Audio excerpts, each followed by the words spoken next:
ഇന്നൊരു ചക്കക്കുരു മാങ്ങ ഉണക്കച്ചെമ്മീൻ കറി ഉണ്ടാക്കാം.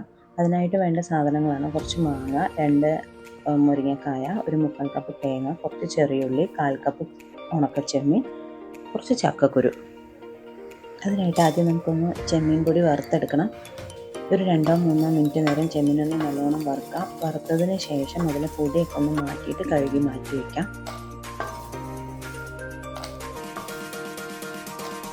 കറി ഉണ്ടാക്കാനായി നമുക്ക് ആദ്യം ഒരു മൺചട്ടി അടുപ്പത്തേക്ക് വെച്ചിട്ട് ഒരു ഗ്ലാസ് വെള്ളം ഒഴിക്കാം.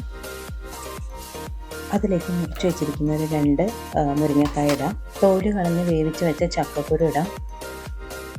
കഴുകി മാറ്റി വെച്ചിരിക്കുന്ന ഉണക്കച്ചെമ്മീൻ, മുറിച്ച് വെച്ച മാങ്ങയുടെ കഷ്ണങ്ങൾ, പിന്നെ ഒരു 2 സ്പൂൺ മുളക് പൊടി, 1 സ്പൂൺ മഞ്ഞൾപ്പൊടി, 1 സ്പൂൺ ഉപ്പ്. നല്ലോണം ഇളക്കി യോജിപ്പിച്ച് വേവിക്കാൻ വയ്ക്കാം. അടച്ചു വെച്ച് വേവിക്കാം.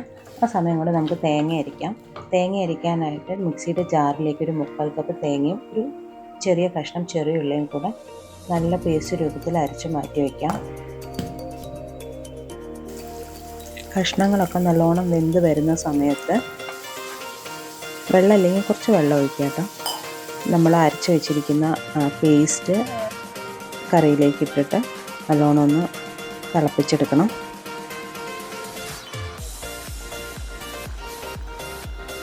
കറി നല്ലോണം തിളച്ച് വന്നാൽ വറവിടാം. അതിനായിട്ട് നമ്മളൊരു പാനിലേക്ക് കുറച്ച് വെളിച്ചെണ്ണ ഒഴിക്കുക. വെളിച്ചെണ്ണ ചൂടായി വരുമ്പോൾ കടുകിടാം. കടുകിട്ട് പൊട്ടി വരുന്ന സമയത്ത് അതിലേക്ക് 2 വറ്റൽമുളകും കൂടെ ഇടാം. വറ്റൽമുളക് ചൂടായി വരുന്ന സമയത്ത് ചെറിയുള്ളി മുറിച്ചത് കൂടെ ഇടാം. ഇതൊന്ന് നല്ലോണം വഴറ്റുക. ഒന്ന് വഴണ്ട് വരുന്ന സമയത്ത് കുറച്ച് കറിവേപ്പിലയും കൂടെ ഇട്ടിട്ട് ബ്രൗൺ കളർ ആവുന്നത് വരെ, ചെറിയുള്ളിയുടെ കളർ മാറി ഒന്ന് ബ്രൗൺ കളർ ആവുന്നത് വരെ ഇതൊന്ന് വഴറ്റണം. ഉള്ളിയുടെ കളറൊക്കെ മാറി ബ്രൗൺ കളർ ആയി കഴിഞ്ഞ് കഴിഞ്ഞാൽ നമ്മൾ ഈ വറവ് കറിയിലേക്ക് ഒഴിച്ച് വയ്ക്കുക. എന്നിട്ട് നമുക്ക് നല്ലോണം അടച്ച് വയ്ക്കാം.